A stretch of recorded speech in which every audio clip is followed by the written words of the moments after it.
Welcome to Midnight Menu Plus One. I'm Ray Canada. Margot is sadly out of commission today, so I'll be doing the talking and the laughing and the crying and the eating and the drinking solo tonight. Midnight Menu Plus One is a food lifestyle show on the podcast network itsneworleans.com, and tonight we're at the NOLA Brewing Tap Room in the Irish Channel. The tap room is NOLA Brewing's on-site watering hole. They serve NOLA's special regular line of craft beers, as well as 8 specialty brews you can get nowhere else. Tap room is open 7 days a week, weekdays from 2 to 11 p.m. and weekends from 11 in the morning until 11:30 p.m. And they are just hours, I think, maybe moments away from opening up the new tap room. Excited about that. By our next show, we'll be probably over there, and that's going to be, they say, even a greater improvement over what the digs that we have here. So it's exciting to see the NOLA Brewing tap room expanding. Glad you could join us. Each week on Midnight Menu Plus One, Margot and I invite a member of New Orleans restaurant and food community to have a beer with us, and we invite them to bring along their own guest, a plus one. We never know who the plus one's going to be. Sometimes it's a friend, a neighbor, a family member, or a fellow restaurant colleague. Well, a special guest on Midnight Menu Plus One tonight is Chef Ryan Haigler of Grand Isle, and we're going to introduce him in just a moment. Really looking forward to speaking to him. But before we do, I just wanted to catch us up on some of this week's culinary adventures. You know, this week I was able to find ways to. I actually walked from my home near Audubon Park on Magazine Street to the quarter or further. Almost every day but one this past week. So I got to go to some new places, and there was a lot of great adventures I had. But the ones that stick out in my mind is I really enjoyed lunch at Sobu. Man, the salad with the tazo and the asparagus, and Abigail, the bar chef there, is just absolutely awesome. Even if the food wasn't, she's incredible, and the food was great. Also tried a whole bunch of new coffee shops along the way this week. I went to the French Truck Coffee across from the old Bridge Lounge, and that's the outlet, I guess, for the French Truck Coffee that's been appearing all over the city, and a lot of outlets are using that now, and that was solid. And then also went to what was it called? Pulp. I think it was called Pulp and Grind, and it's I think they roast their own beans too. And there in the old space used to be occupied by PJ's, I believe, on downtown in the sort of CBD on Camp Street, and that was very good. Also, really enjoyed probably one or two too many cucumber margaritas at Del Fuego. We had this week, my wife and I and some friends, and had really had a great time there. And then Satsuma, the original one, the one down in the Bywater, not the Maple Street one, which we also like, but go to a lot. But I was able to get over to the Bywater one, and man, that quinoa salad, I haven't been able to stop thinking about that all week. So, well, anyway, those are some of the things that I enjoyed. Wish Margot was here to share some of hers, but enough of that. We really need to get to Chef Ryan Haigler. We're so honored to have him with us, the genius behind Grand Isle, and really happy to have you here. Thanks. Hey, how are you? Good. All right. You need Chris. Okay. Now, by the way, not only am I flying solo without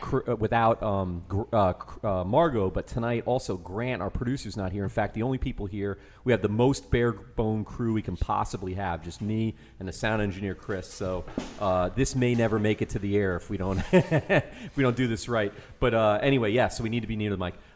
Hey, Chef Ryan. So tell us, how did you get to New Orleans? What were the circumstances that brought you to this town? Well, I was in New York. I was working at John George's Spice Market, and when Katrina hit New Orleans, and I had a lot of friends down here, and I was kind of wrapping up my time in New York already, so I decided that it would be a good opportunity to come down and be a part of the rebuilding process. This is right after Katrina, See if there was anything that I could do to contribute to that process, and moved to town. And after sort of getting, did you have a job here already, or you just kind of like just showed up? Just kind of showed up and, and stayed with a friend until I got my slept on a couch. Exactly.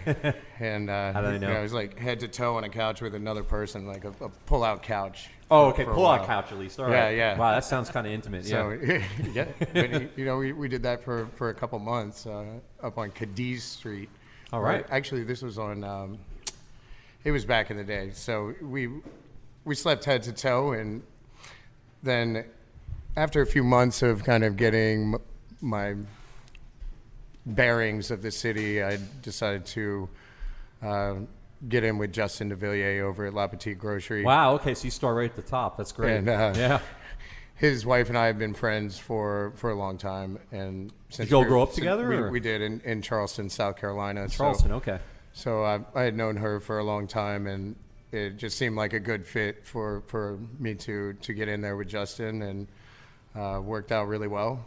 For our listeners who don't know, Justin's, I guess he's a Beard nominee. Did he win, or I can't remember. I'm pretty sure he's been nominated for the past like 5 years, and so on the top of everybody's list. Exactly, Grocery, and then mainstay in Uptown on Magazine Street, great place. And they just opened Balise over on Carondelet. Yeah, have you been? I've not been yet. Me neither. So, yeah, I'm dying. I'm excited. Yeah. It's been so busy for the past month that it's been rough to do anything outside of work. So what do you have you doing there? I was a sous chef. All right. For about a year, and man, you couldn't have been that old. I'm guessing mid-20s maybe at this point. Right. I was probably about 20, 26, 27 moving here. And, man, your first job in New Orleans is sous chef at La Petite Grocery. That's, right. That's, that's actually, not too bad. I came in as a dishwasher. For real? I did. And how long were you a dishwasher before sous chef? It was kind of just for fun that I came in as a dishwasher, just to kind of take a look around and see how the staff was. You were sous chef elect. Well, it was going to happen. And it was like you were undercover. Exactly. And for real? And they were looking at me. I was running an amuse station off of the dish station. So I was like washing dishes and putting out like 30 amuse at a time, on like sheet pans, and it was a really fun experience. Wow. Now they must have been like pretty new, didn't they? Because they didn't start Le Petit Grocery, right? There was someone else before them. No, and they just taken it over about that time, right? Joel Dondas's restaurant, right? And I'm not sure if he had a partner or not. Maybe the chef was his partner. I think his name was Anton. Okay. And Justin took over as the chef of the restaurant, and then ended up buying it. Right. About a year after I was in there with him. So, all right. Pretty quick transition into ownership from just coming on as kind of the executive chef. So did you feel in over your head with that? Were you doing similar work in New York, or did that really you right away you took to it and you were chill about it, or was that like? Well, before leaving Charleston, I had been a sous chef at a very high volume sort of culinary hotspot for people to come after work. Okay. And we did all small plates. We would do anywhere between like 800 to 1,200 small plates a night. Oh wow! You weren't doing that at Le Petit Grocery, no? A very small kitchen, Yeah. So, but it was all small plates. We had like 67 items on the menu though, so it was really kind of incredible experience. And we didn't even have a walk-in cooler. Everything was in like 3-door coolers, so it was just like prep stacked on top of prep, and then there was one small walk-in that was outside around the building, and we could only keep produce in it because it was at like 43 degrees. So you can't really hold anything else in that type of temperature range. So, man, so did you reproduce some of those items at Le Petit Grocery? No, it was more working with Justin and his style and coming up with kind of specials and things like this, but his menu was already completely under his control. Okay. And then from there, I took the opportunity to do the opening of Boucherie with Nathaniel Zimmett. Oh, we've had him on the show as well. Yeah, wonderful awesome guy. Love that guy. He and his mom The just best. came in for Mother's Day. Oh, really? And I did a tasting menu for them. It was really fun. It was amazing. Yeah, he's one of everybody's favorite people in the world. Yeah, oh, God. Good guy.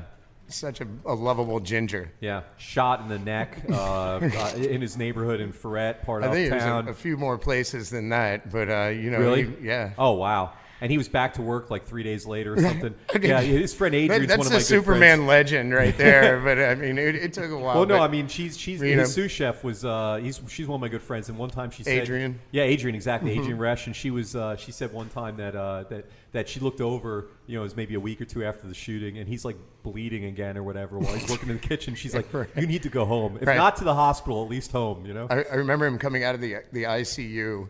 In kind of the bed, and everybody's lining this long hospital hall, and he's just like reaching up and like fist bumping everybody coming out of the ICU. Oh, wow. It was like, yes, that guy is a a survivor badass. right there. Wow. You know, Yeah, he belongs here. Yeah, So, this is his city. Yeah, it was really great, you know, to see that type of recovery. but you weren't there during the shooting, were you? No, but you know that was kind of after I had already left. Right, but, right. You know, But you were there for a while at Boucherie. What a great for restaurant sure. that is too. You know, I mean, did the opening and I remember super creative, so tasty, and also I think the best value for fine dining in the city at the time. I think Absolutely. The original menu, I think, didn't have one. Now it does, but I don't think it had anything over $19 an item on the menu. It was just the top, original top menu drawer didn't stuff. have anything over $15. $15. That's insane. That's so And- crazy. And I remember This is you know, stuff you'd pay $300 for in New York. Yeah, and right. he calls it fine dining for the people. Yeah. You know? So it's really Well, it's good. You know, they're interesting now they're concept. getting a third property, right? They're taking over. Sadly, Nino's. We hate to see Nino's go, but Right. they're Nino's in between the other two, and now so that's good to see it really expanding over there. Yeah, I remember when we did our first 100 cover night out of Boucherie, out of that tiny space. Yeah, tiny. You know, 14 tables kind of deal. Right, and right. We finally did over 100 covers, and at that time I kind of prophesized, you know, that he was going to own that whole block. He's working on it. You know, he getting really is working He's on it. leasing you the whole know? block. Exactly. But awesome for him to be moving forward that quickly. Yeah. But All right. So you were there then. So so how long were you at Petite Grocery? A couple of years. And It then was you a were- year. Year, and then you And were then over at Boucherie. did the opening, and then after about 4 months, moved on to Delmonico's. Man, Emerald's what a streak Delmonico's. you got there. Okay, great. And Okay. That's where I met Jacob, who's Oh. my plus one right Well, here, Jacob let's Curitin. introduce him then. That sounds like a good opening to introduce him. And- Tell us who Jacob is. So Jacob Curitin, it came to New Orleans from Alabama, Yeah. All right. Grew up And, in Fairhope, Alabama. Fairhope. So All right right. there on the Mobile Bay, you know where Yeah. they do the Jubilees. Are you familiar with the Jubilee? No.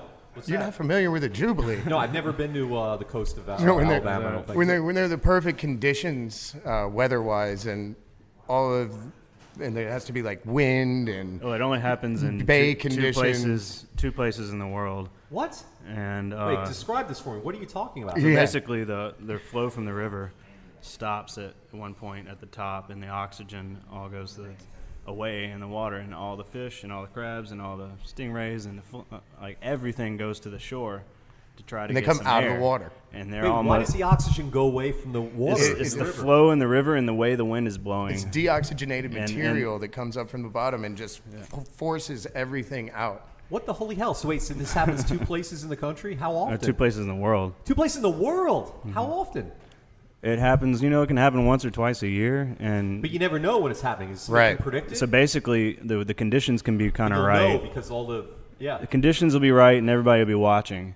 So what'll happen is all of a sudden, at 4 a.m, you get a phone call from your buddy who lives down on the bay. Jubilee! It's a Jubilee, and the whole town or anybody who knows anything about it comes on down to the shore, and everybody's got ice chests, and you just go down and you pick up the fish with your bare hands, and crabs, and shrimp. and What? squid, eel, like Because they're all everything. desperate to breathe. Yeah, Right. they're So all they're just all right going there. to the side, and they're just right. And for it the only picking. happens. They don't know they're sheep for the slaughter if they do that, but I guess they have no other choice. It only happens for about an hour into daylight, and then all of a sudden they all go back.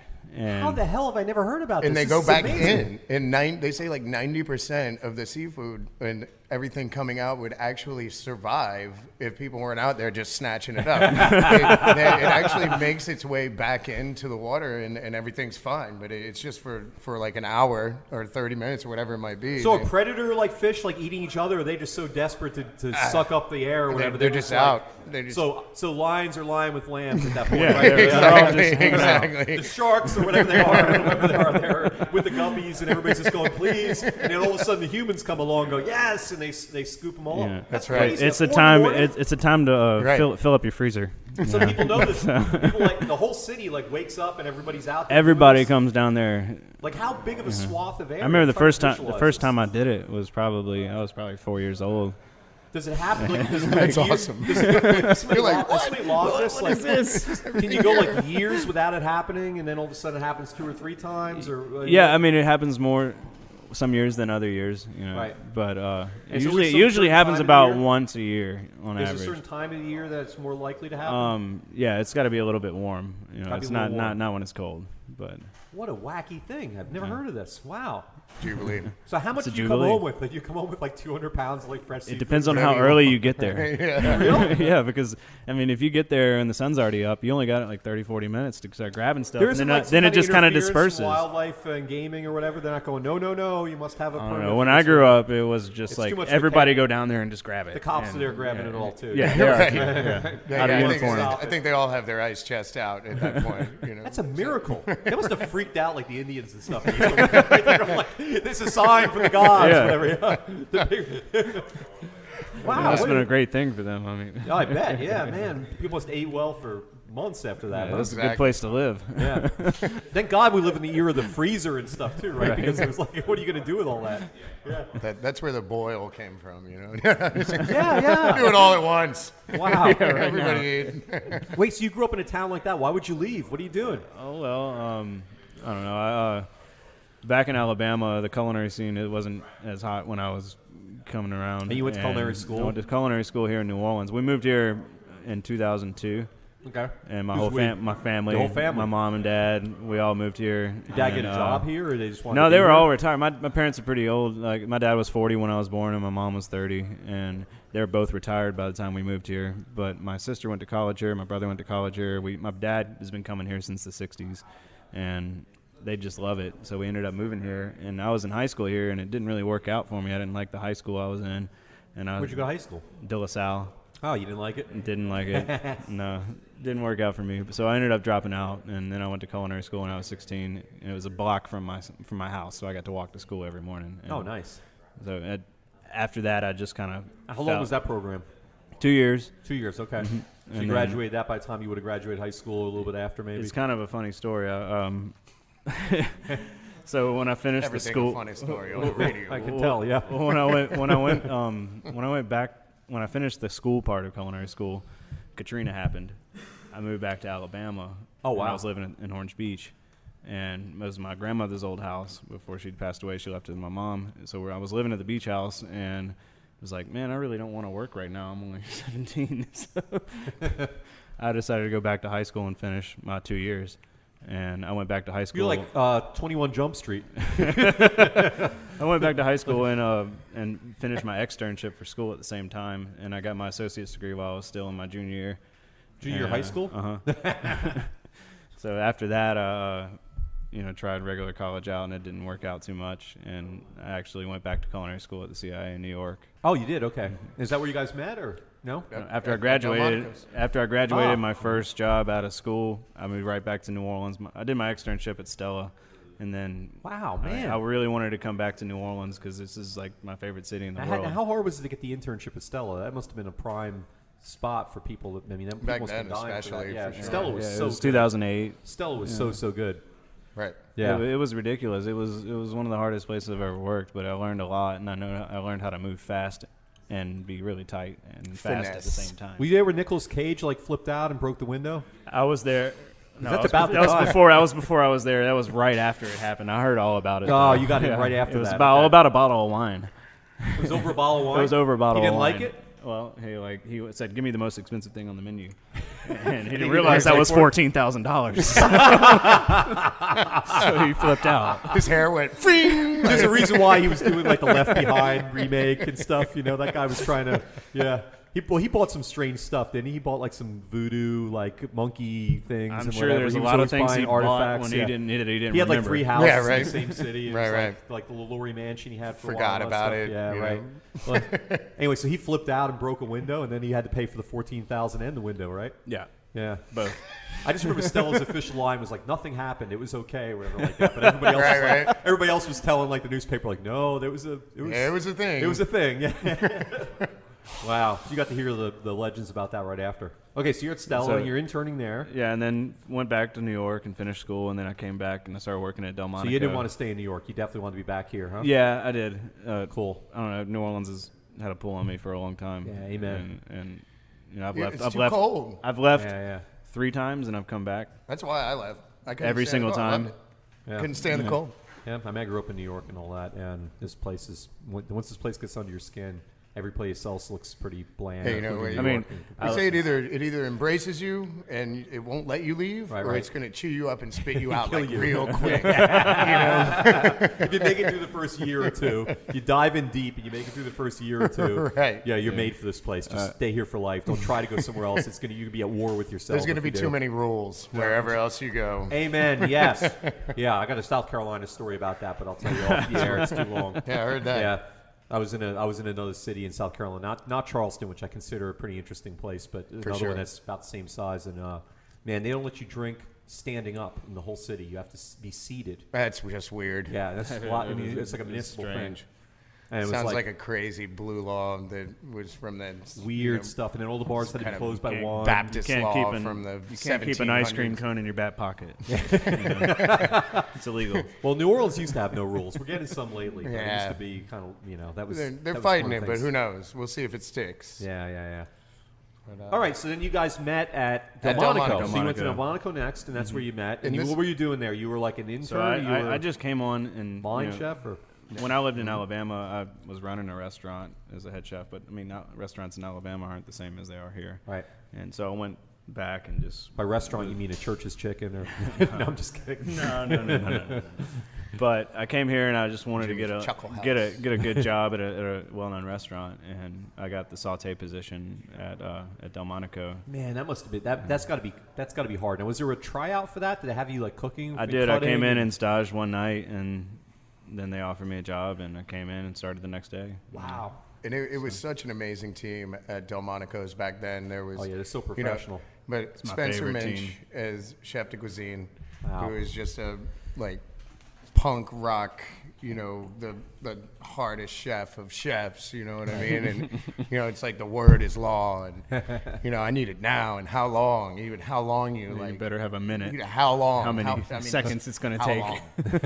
And then Isaac Toops. Oh, wow. As sous Yeah, chef, love Isaac. He's been on the of show, Toops' too. Meadery.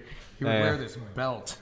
He still, Around he his still waist. wears the belt. He's a madman. He had that this guy. belt with like bullets and it would go over his chef coat, and then he'd have knives. Yeah. And holsters all in the side. Dude, and he was like talking about his spoons. knife skills on His the spoons that he spoons? torched and bent Spoons that with were pliers. like bent. They go on a little hook like inside of his belt. I mean, he was like Batman.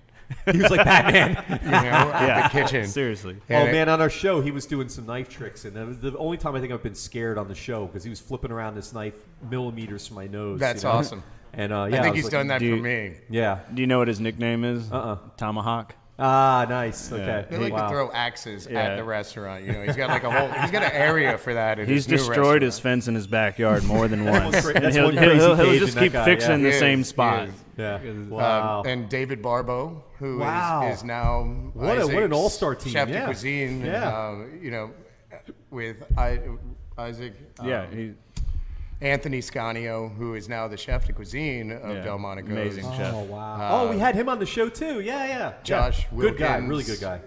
who Josh Wilkin was awesome the at sous time. chef at Okay. Toops Meadery when they opened. Okay. Right. And he's a great guy to work Just with too. with Mia Mama, we called her. I Yeah, mean, yeah. just the hot apps champion of the world. And just such a really great team. Ronnie Rooster on the fryers. Yeah. Swimming in the water. He'd talk to the fried food. He'd be fingers coming at he'd be like, I don't want to go in the water. It's too hot in the water. And he's talking to the food, and then He's talking to the fingerling potatoes. He'll drop the basket, and he'll be like, swimming in the water.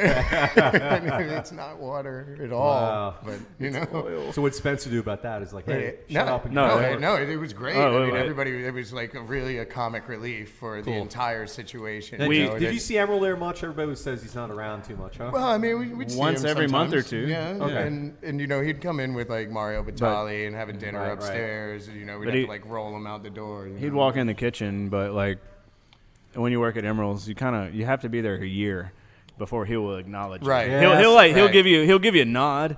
Yeah, He'll someone else he'll told us wink that, at you actually, or something, yeah. but he will not talk to you unless you've been there a year. That's And funny. he watches you too. He'll watch every cook in the sure. kitchen. That's hysterical.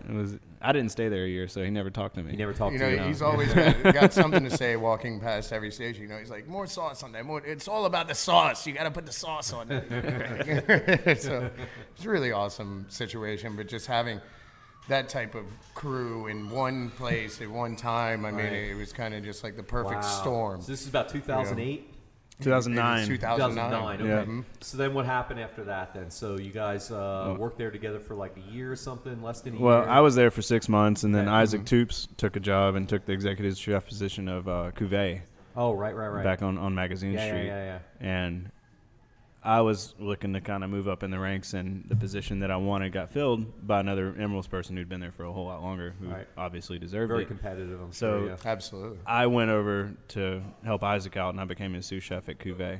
And then he was still were sous chef at Ryan Cuvée, was still okay. at I was the butcher at Delmonico's for about 2.5 years. You're the butcher.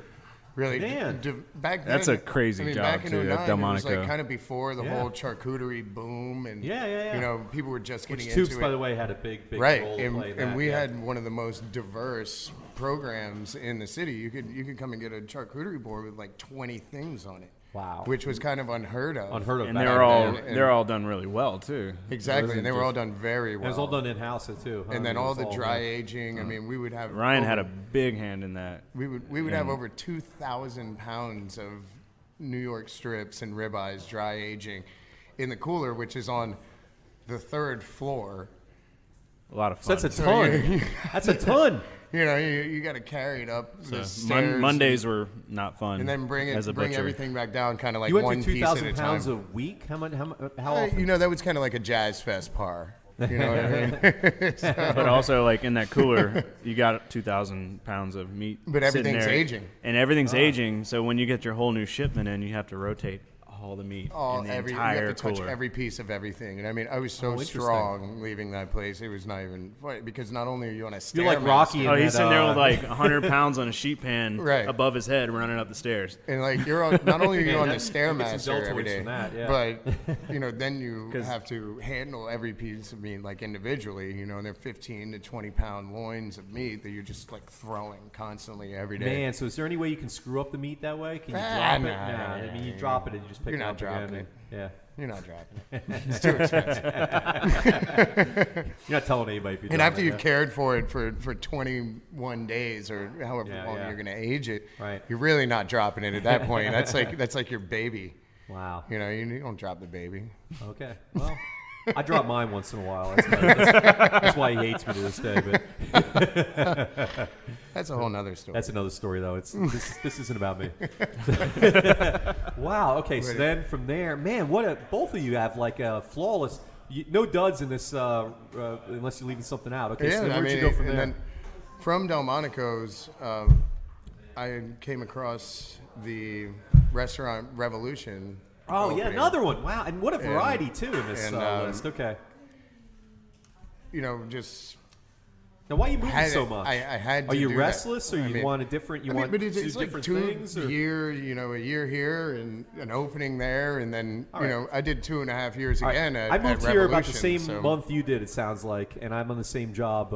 I've had one job. You're doing a good job at it. I envy you. Yeah, right. No, this isn't my day job. But in the culinary industry, I mean, you really, if you want to learn and you feel like that you get to the top of the game or wherever, and you know, there's nowhere to go you got to move on. because the sous chefs and chefs are established Right. in those restaurants, and you know, there's just nowhere to go. There's nowhere to move up. So if you're going to move up, you have to go. You got to go somewhere else.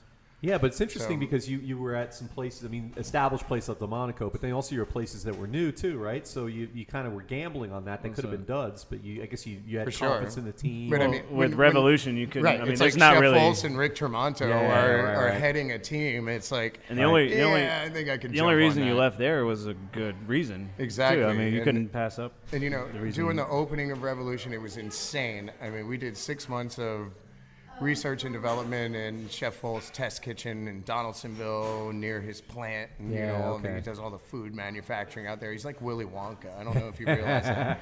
But he manufactures all of this food in this huge plant where he has like 2-ton, close to the mic. two-ton kettles, and you know, everything's like mixing and coming through cryovac machines, and you know, you're standing between these two kind of cryovac machines that have product just like slinging down onto a conveyor belt, and you stand in between. He goes, "You're standing between $2 million right now," and I mean, it's just That's really what it is. Huh? Exactly. The product Wow. that machine was putting out, not the machine. Not the Not the machine. machine. Wow. Wow. Like So, that one batch. so it's like a really incredible experience to work with somebody so driven and so just business savvy. Yeah. And then Chef Tremonto coupled into that with his systems and his, sort of OCD style management that just kind of like threw me over the top into that situation of organization and having everything has to be so perfect and lined up like soldiers, and just an amazing opportunity. But then did that for 2.5 years. Man. Again, and as the AM sous chef, mid sous chef, working through pretty much the entire sort of sous chef gamut that they had, covering PM sous days off and stuff like this, and working with Jana Bio, who's an amazing chef in herself. I mean, she's just awesome. And Eric Vinay, who was at Stella with Stella me. He was my boss. with Jacob, Yeah. and then I loved working for that now guy. he's back at Muriel's, where he was kind of before that. Yeah. And, Awesome. he made executive chef over there. Yeah. But and Chris Lusk, he came from Adelaide and kind of the Brennan's group, but with Chef Fultz and Tremonto kind of like leading this team, and everything's so high end, Bernardo plates and the Viking show kitchen ranges and all of these kind of things coming together and bringing all the equipment in and all the plates and like huge pallets coming down from the loading dock in the Sinesta, which is like $20,000-$40,000 worth of china on one pallet. Wow. And coming off the truck, it's like leaning. You're like, oh God. But then taking everything out of the boxes and just creating this situation to where, we ended up doing kind of like 300 covers a day very quickly. Wow. In that situation. And then I resigned from that to then do the Dinner Lab national tour. Which was okay, like, now hold on to that for a second. I want to hear about that because that's involved. Yeah, We right. need to take a break for just a moment and thank our sponsors for tonight's show. Thank you tonight again to the NOLA Brewing Tap Room, the watering hole of the NOLA Brewing Company on Chapatoula Street in the Irish Channel, where you can get all of NOLA Brewing's beers plus another 8 specialty beers you can't get anywhere else. And we'd also like to thank our friends at Petite Pet Care. While you're at work or on vacation, you don't have to board your pet. You can stay in the comfort of your own home. For loving care when you're not there, Petite Pet Care. Find them at petitepetcare.com. And before we continue, it's time now for our infamous Off the Menu feature. This is a part of the show where we ask you a question you might normally not normally get in a job interview. So just sort of a random thing. One I thought of this. Okay, so if it's just kind of random, but if you, I'd be interested to know if you could bring back one musician deceased to play one show at Tipitina's and you get a VIP backstage pass and you get to attend this, would it be A, Michael Jackson, B, Bon Scott, C, Elvis, D, the Ramones, or E, Ernie Cato? wow, it's tough. Yeah. But growing up in a family that is such a huge, like, Elvis family, 2 of my uncles are actually Elvis impersonators. I'm not even kidding. Wow. You know I'm an Elvis impersonator Are you too, right? really? Can you Are tell? you really? Yeah, no, honestly I am. That's awesome. I got the pomp and Elvis, rap thing tattoo. and you sing and everything? No, I dance. You dance? Yeah, and dress up. That's Yeah. awesome. You shake your hips. Yeah, I mean, my uncle has like the suits from Vegas and Nice. like everything like made original and like the real All right. diamond on the horseshoe Cool. I was hoping you ring say Elvis. and I all wanna- of this. I wanna So I have to attend that go with with you. Elvis. All right, that's I have the to. best answer by far for sure. Excellent. Yeah, that's objectively I mean, true. It's All the right. king. Yeah. All right. How about you? Same question. You don't have to answer Elvis, You know what? but I'll like you better if you do. No, just kidding. I'm actually gonna say Michael Jackson. All right. I really would just love. You- I mean, I never got to see him live. You've so, like, rejected the king of rock for Yeah. the king of pop. Yes. Okay. Yeah, Yeah. you're right. There we go. I'm all He's about also a king. Yeah. We'll go with the 2 kings. All right. The 2 kings. All right. Be I great to saw. see you play I together. was down on Bourbon Street one day, and this was right before he died. And we walked in this bar, and this guy was playing a guitar, and he was playing Michael Jackson, and he was singing and playing the guitar at the same time, and it was just so perfect. And we sat there for over an hour. We were just walking down the street and we just heard something. We walked in and we are like, holy crap, this is so good. You're allowed to curse on it. It wasn't really Michael Jackson, was it? No, it wasn't. But the guy. I thought that's what you were going to tell me. I mean, the guy. He was making a cameo on It was it. actually him. Yeah, It was amazing. it was so good because it was a live band and the lead singer was playing all the guitar parts, which are not easy parts to play. Wow. And, yeah, On I don't Bourbon know. Street of all So places. I never Right? got to see him live, and I think that would have been a cool thing, Nice. especially at Tipitina's. I mean, Yeah. Just Yeah. go in to babysit for.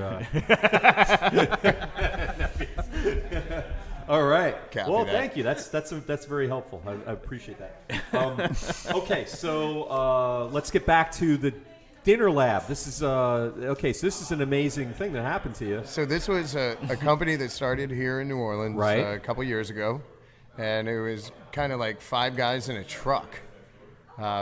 And Brian Bordanic is the CEO of the company, kind of like the brainchild of the entire thing.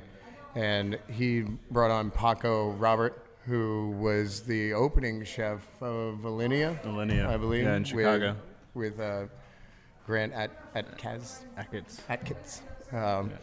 And, you know, just a really great team to kind of come into opening this thing. And their concept was to have a fine dining experience with a guest chef from anywhere across the country or the world. Wow. In a space that is not your traditional venue. Right. So we bring, you know, they would bring everything on a U-Haul from a commissary kitchen to the space, including the dining room, the tables, the I know chairs. this was hosted in New Orleans a bunch, but did this go on the road then too? Or? Exactly. Okay. Yes. They've now opened and expanded into 30 cities. as of last Friday. As of last Friday, they opened Right. Kansas City. And Interesting. Wow. you know, the guys on the tour. So did you tour too, or did you do it all in New Orleans? Well, I did one here initially. So did you do it like in like a haunted house? Like what kind of places did you do it in? My first dinner, I did a Charleston themed menu. Nice. With all kind of old school Charleston dishes, very quintessential stuff. Cool. You know, kind of elevated to a modern style plating. Okay. And it was at the Carver Theater. Oh, And yeah, right. They had just finished Cool. the renovation. Yeah, since right. It's Katrina that's in and that whole everything, and- stream of like the Joy, Right, and the right. Sanger, and all these Yeah. places have come back. These great old theaters. And we were cooking up on the that's stage. that's the kind of Treme, isn't it? There, would you say? Or Right, it's where- on Orleans. Yeah. Okay, yeah. You know, Yeah. we were cooking on the stage, and you know everything kind of getting expedited down to the floor. You know, there was like still scaffolding and all of this, but there was no So cool. water. There was like barely electricity, and you know when there's no water, you have to bring everything. You bring all your water. You And bring you're cooking outside. right. And running Always food. cooking You charge outside. all the logistics for that and everything too. Well, they work with you on the Okay. logistics, but there's usually an outside hot station. There's an inside hot station where you have induction burners and a steam table and stuff that doesn't require fire. Anything that requires fire, which you get 4 like bayou burners outside that are down on the ground essentially. Yeah. That are kind of, you know, up on a dunnage rack, and a smoker that is your oven. Right. Okay. And then inside hot, inside cold, and then you have like an expediting sort of situation, A huge table. and just a long 4-table situation where you lay out all your plates and you're just plating everything as rapidly as possible for each course, which the menus are anywhere between 4 to 6, 7 courses. Recently they've expanded to where I've seen upwards of 15 courses, I think. They've been doing Brent like did. specialty dinners for Right. that, for So- the special occasions. Exactly. So is this your full-time job then at this point you're doing No, this? no, this Okay. was This was just Just this side- is on side stuff, on your day off. you know, this Yeah, on your because day this was off. usually like once a month or So something. Right. wasn't you it? go and Or- work okay, your yeah. shift, and you go over to Exactly. the kitchen. You and prep. you go over to the kitchen, you prep after work, or you could do it at your Cool. convenience, at another kitchen, wherever you had access to prep the food. Oh wow. You know, it was kind of in the vein of Bacchanal back Yeah, in the day. yeah, you yeah, remember right, doing- right, And we used yeah. to do the guest chefs at Bacchanal I used to do Bacchanal as too. well. I love Both of us, Bacchanal. yeah. Yeah, the Friday nights outdoors. I with started the- doing that back yeah, in the band. 07. 07, that's great. Yeah, and okay. we were like That's how I stomping a started going. mud hole, you know, with Christmas tree lights. Yeah. Bring your own propane. Yeah, bring your, you know, half a grill and, you know, the same Everything kinda, you need. You but bring the it, yeah. improvisation of the entire thing is really what it was all about. You know? Yeah. And it's kind of like, I'm going to make this happen and do this gourmet food for 200 people On in a paper backyard on paper plates. Right. And then I think the dinner lab kind of evolved from that, obviously, and then, you know, this type of pop-up situation. And the tour that Jacob and I were on together, they chose 10 chefs to. It ended up being 9 chefs, actually. Ended up being Yeah. 9.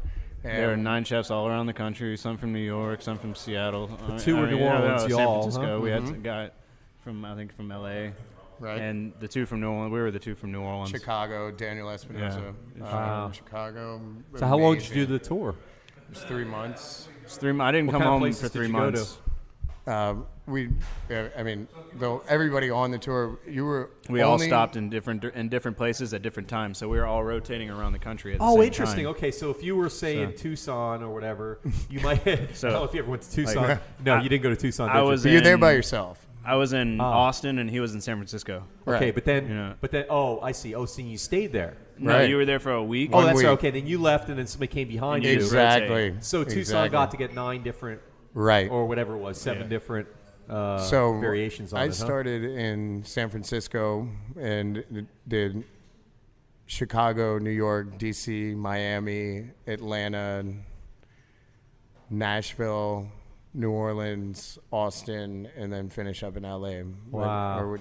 But then Jacob I started in New Orleans. started in New Orleans. And then went to Austin, LA, San Francisco, Chicago, So New were you, York, were you guys like DC. communicating because you're friends? Were you communicating during the stuff? Absolutely. Like, hey, Like, listen, so be you watch warned out for when you this get to- guy. yeah, watch out for this or whatever. Okay. Right, This right. guy Is that- were you in the this guy same- screwed my stuff up. Don't let him do And were you in the this. same venues then as you went then or whatever? Like, No, No, it was different. They Even were different different. kitchens because they were still the company. They were was still organizing the company. organizing. So when you So- did Chicago, it's not the same as when you did Chicago. It depends. Chicago, I think their kitchen remains I the mean, I same. stayed in it. I actually stayed in like 5 different places in Chicago, but like the housing situations were different. But the kitchens were the same. When I was It was a in lot of Airbnb. San Francisco, he was you in know. Oakland in a kitchen, and I was actually in Daly City. I was on Alameda.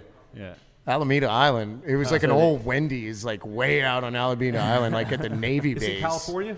Yeah, it was really weird Huh. situation. But Alameda actually ended up being one of my favorite places for like where I met people. Like people were so cool out Nice. there. What made 'em And cool? just so welcoming and like would tell you where to go get some food or go to this bar or then the place next to the bar would have this amazing food and whatever the case might be. But it was just like a really welcoming situation. Very cool. Them and Nashville. Now, they still was doing the amazing. national That tour was to the this same day? thing there. It was do what? Are they still doing the tour now? Well, that was the first one that they've done. I'm sure that they probably have another one in the works. Okay. But They definitely are going to do another one. Okay. But now they have 30 cities Wow. So instead they're of pretty- just the 10 that they had at that time. And this was just last year. Yeah, but we'll see. Wow. They had Wow. the 10. They had 30 the, cities. They had the 10 when we started, and by the end of the tour, they were at 18. Exactly. And So then, they're just like- expanding so rapidly. And That's insane. So they were still expanding while doing the tour. Right. And then after the tour, it just blew up even more, and they went up. Now they're in 30 cities. So What kind of city? What's the smallest city that gets it? Do you know? there are no small cities Okay. so No, far. yeah. I mean, 30 and that's is what they're still a going for decent size, is to okay. get that membership base in a Right. city of like kind of 1,000.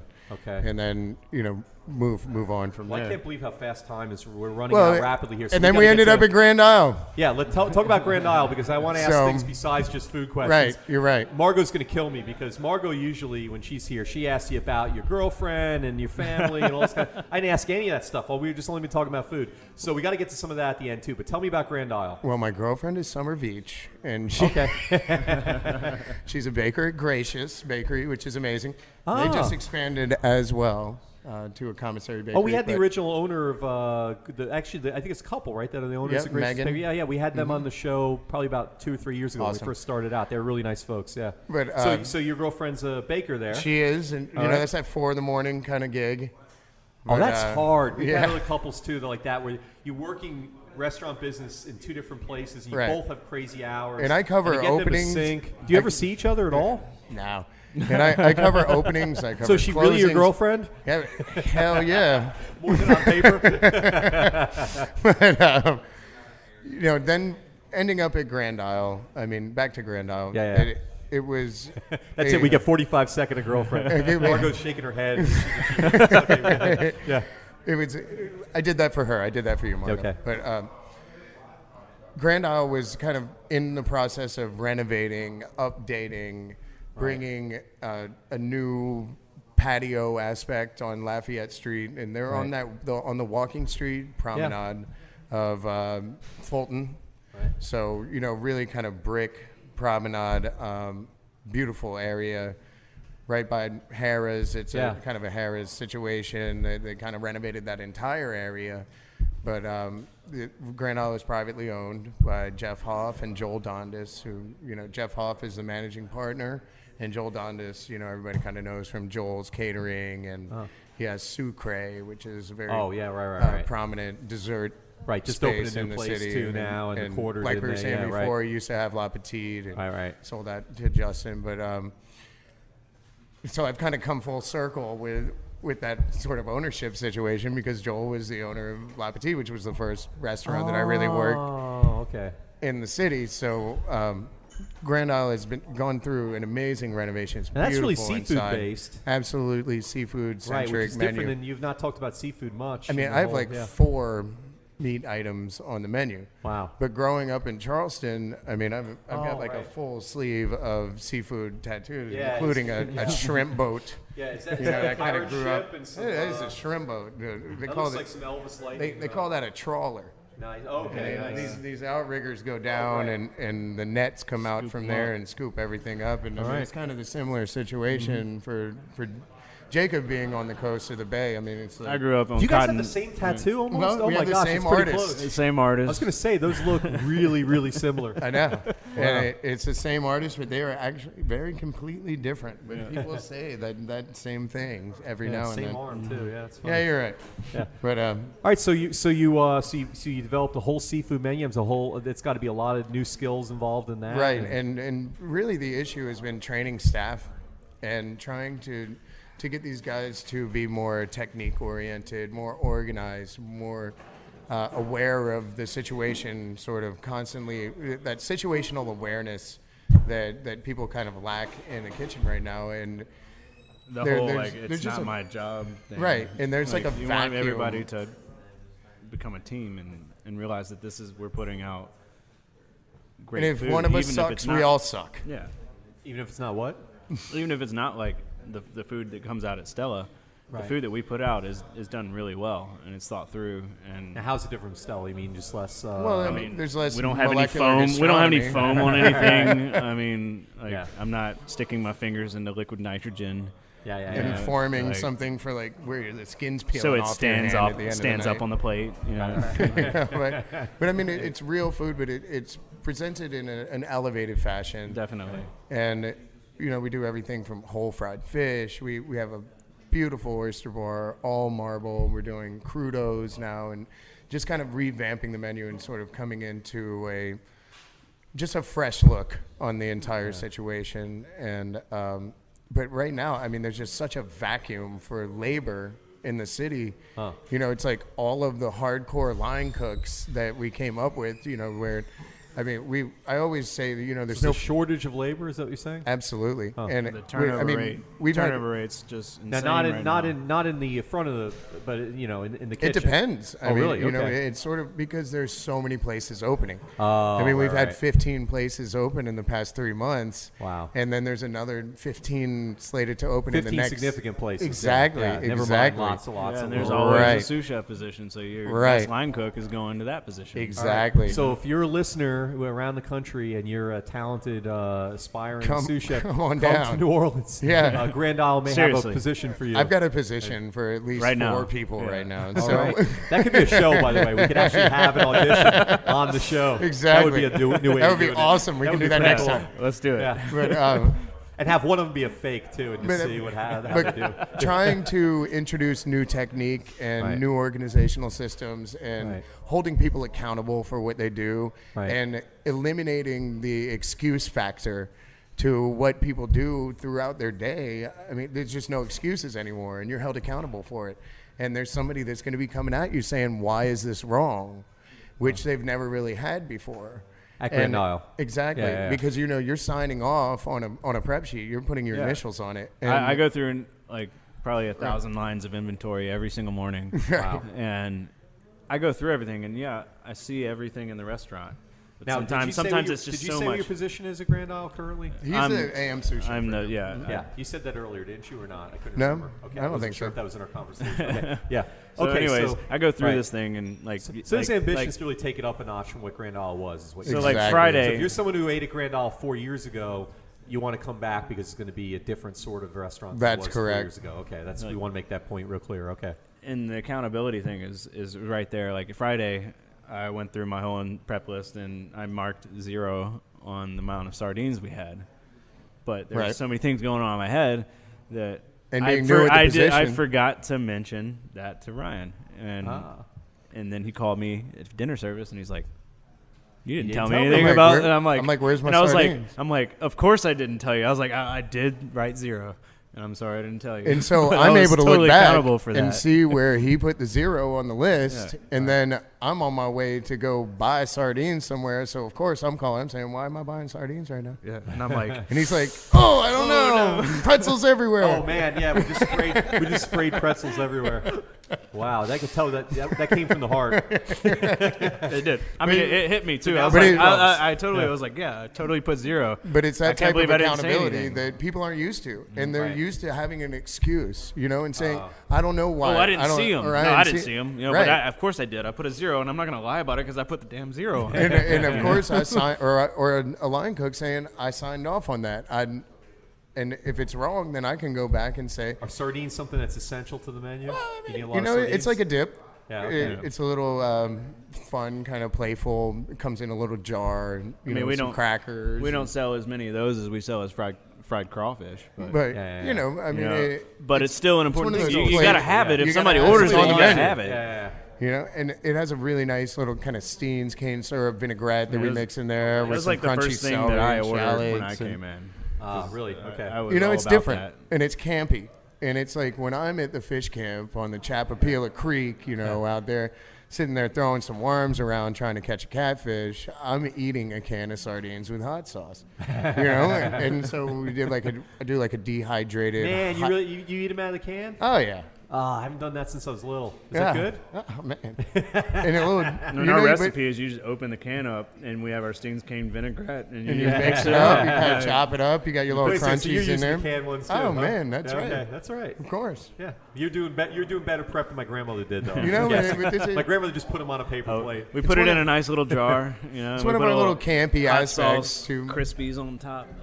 because Grand Isle is a fish camp Yeah. theme. Fish camp theme, okay, named after course. Grand Isle, Right. Louisiana. One of the most probably the most famous sort of iconic island. In Exactly, the, and in it's that all fish area. camps. Right. So it was kind of my task to bring the restaurant back to this theme its and roots, back to okay. the fish camp theme, but I'm But trying do to be creative new playful things with it. Playful with it, okay. And just kind of One of my menus for Dinner Lab was a play on gas station food. Yeah, Because I grew up in southern Alabama, Right. So hunting, chicken, gas hunting station, yeah, all like the time. boudin balls. So we go to the gas station and they had pickled quail eggs.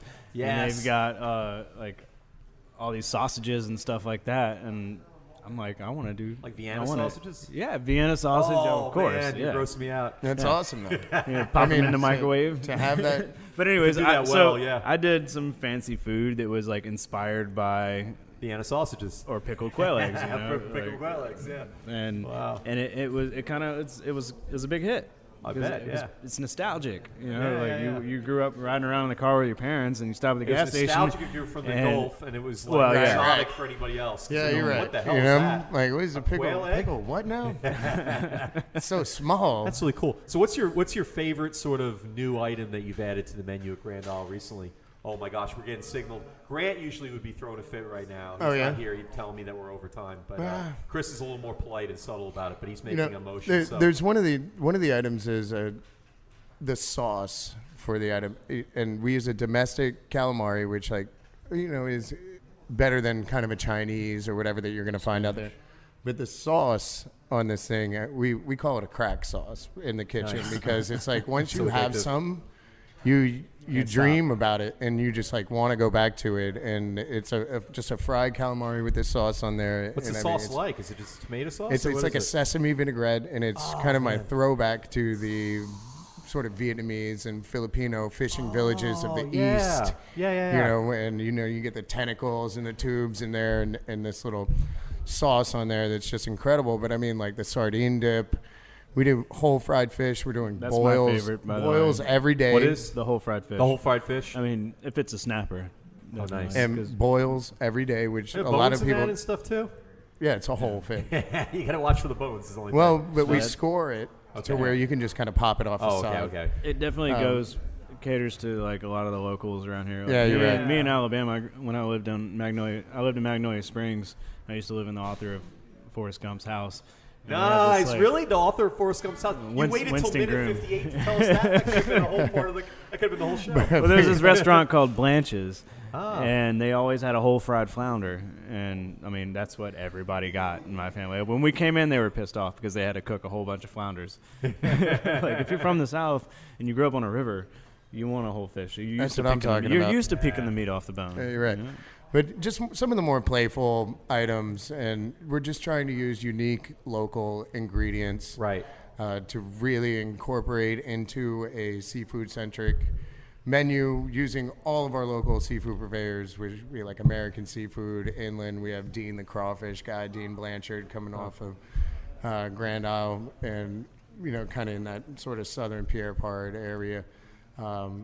We had 5 seafood purveyors deliver seafood to us today. Right. 5 different ones. Five Different ones. And you just Man. make them competitive. Inland Seafood, New Orleans Fish House, all of these guys are involved. I but get then, text And you like messages from them oysters all the and all, time. too? absolutely, Yeah. oysters come from Captain Johnny, who chases the flavor, is what he says.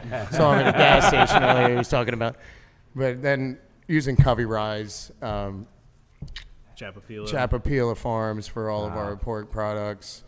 Ty at Good Foods in the Treme, little small urban farmer. Jack and Jake's, who's just hit the city with a bang. Yeah, we know about Jack and With Jake's. Jay and Joe over there. Uh-huh.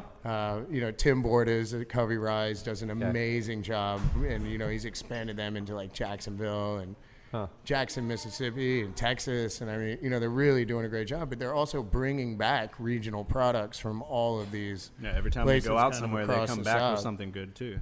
Right. So it's a really cool situation that we're living in right now, where we have all of these local products and just people trying to present them in not only a raw or a cooked fashion, but just in an elevated way to where it's going to be the most delicious way possible. It's all about treating it with respect, That's my philosophy, is just not to go crazy with all these techniques and sauces and foams or something, but actually have this one thing was grown really close by, and then cooking it perfectly, and then just putting it on the plate next to something else that was done really well. You know? All you got to do is put it Amen. on the plate. No pretension there. It's Just put it on the plate. It sounds like it's a little more complicated than that, yes. But yeah, no, I hear you. Wow, I am so sorry we're out of time. You had such an interesting story, and there's never enough time to tell it all. But I appreciate you so much for being with us tonight. We'll do it again. Yes, Sure. we can definitely do this again. There's ways of figuring out how to do that. Thanks for having us on. Yeah, thank you so much. So is there any special promotions or anything coming up? Any kind of big events you want to put a plug in for? Or? Well, I mean, right now we have that beautiful boil situation going on where people only do boils like once a week. We have boil every night. Yeah, you can come in and buy crawfish by the pound. Crawfish by Or the shrimp pound. by the pound. Shrimp by We the get- we pound. Oh, wait, you can come in and We get these like to go, beautiful. you mean? Or anything. Anything, I mean, yeah. you can Oh, eat it there. interesting. You can Wow, get it to okay. go. Now, how long will that last? It's going to last through the season, Through the which season, they're okay. calling the Which when's it gonna season to end? be kind of until August even this year. About August, okay. Oh, we're about to start doing crabs too. And crabs are coming into season, so Yeah. we're going to be Nice. boiling crabs. We're going to be You come and teaching you how to- buy boiled crabs by the pound, and we'll give you the We're going to cracker be and teaching everything. you how to and- clean them as well, Yeah. though, which is kind of the Oh, that's so cool awesome. That's aspect great. of what we do. Our oyster bar guys are really great about that, especially with the crawfish and everything, kind of showing the guest how to do That's how to really clean cool. them, and then Yeah. I'll come to the table. I'll show you how to clean a crab. Being the location that you're in, near the convention center, near the mall Right. there, and near the Right. casino, you probably get a whole lot of tourists, but you're also saying, hey, but that's great. We want to love on them and represent the city well. And I'm going to show you how to. But you also want to, it sounds like you're really ministering to the locals too in the way that you're doing this. Yeah, absolutely. And in ways that are really going to be very exciting to people. You're right about that. To discover. So I guess the big theme for this is if you went to Grand Isle, and whether you liked it or you didn't like it or whatever, but if you went 3 or 4 years ago was the last time, you definitely need to get back. Come on back. Because it's it sounds like it's a completely different kind of place. And it's evolving, even more in the next coming months. And just trying to develop staff and bringing in the right kind of person to execute what we're trying to do. Amen. Okay. We both have heart in it too. Absolutely. He grew up in Charleston. I grew up in Orange Beach on Cotton Bayou, and I used to be the guy who had to go out and fetch the crab traps. Nice. Yeah. I'd bring all the crabs in, and my mom would boil them and sit on our front porch all night and pick them. #1 male crab tomorrow. Oh man, okay. We do a whole show. Look at the size of that crab. That's #1. That's a little bit larger than life, I think. It's a true #1. Oh, we had the measurements on it, and we made it a true #1 crab. Which is sweet. That's brilliant. #1 crab bicep. That's brilliant. Yeah, you're right. So if they dispute the size, that you can hold it up to your arm. That's how it size my 9/12 shrimp too. I'm gonna put it right up against there, and we're gonna say that's not right. Oh, that's brilliant. Wow. That's where form meets function right there. Okay, yeah, that's beautiful. Okay, listen, guys, we're so out of time. Excellent. Our special guest tonight on Midnight Menu +1 was Chef Ryan Haigler of Grand Isle and also Jacob Curitan. So sorry. Sous chef. Sous chef also at Grand Isle. Just came on. He's going to be the executive sous chef, and we're really going to start moving forward into a lot more beautiful food, a lot more elevated product, and we're going to bring it. So. Amen. All right. Well, you can find out more about both of our guests and much more about Grand Isle by following the links on our website, itsneworleans.com. And we want to thank once again Petite Pet Care and NOLA Brewing Tap Room for the awesome beer this evening. The NOLA Tap Room is open 7 days a week, and you can come here anytime, so you can join us, or you can join us back here next week for another Midnight Menu +1. You got to come back to see the new tap room. I can't wait. By the time we have our next show recorded, we'll be doing it at the new tap room, and it's going to be a sight to behold, I can tell you. We look forward to seeing you again next week. Until then, I'm Ray Canada. Good night.